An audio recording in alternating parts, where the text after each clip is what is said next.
When I was about 4 years old, I had 2 other sisters, no brothers. I'm the oldest. Me and the middle child were scared of the name Gary for some reason.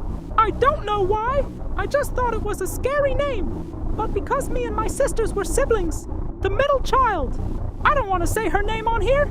She used to come into my room and just chant the name Gary to scare me, like some sisters would do to others, lol.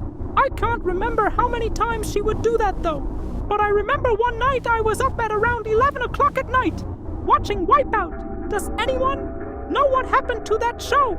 I haven't seen it for a long while, but I was watching Wipeout, and I had my door closed as I always did, so my parents wouldn't hear the TV and get me in trouble. I heard someone say, "Hi." It was a male voice, but I knew it wasn't my dad, because they didn't sound the same OB.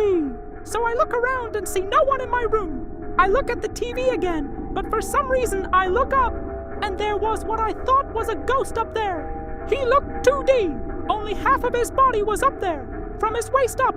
He had a white and red striped shirt, and I'm not gonna lie, he looks a little bit like Diego from Dora, the way his hair was styled and everything.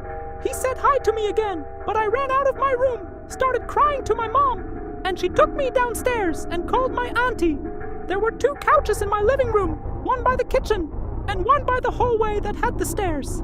Me and my sisters were only allowed to sit on the one by the hallway, but I was scared he would come down and scare me again. I went to my auntie's that night. She bought me McDonald's. W, auntie. A few days later, we had what I think were mediums come into the house. And guess what? His name was Gary. They said that he wasn't a good spirit, so it's good we got rid of him.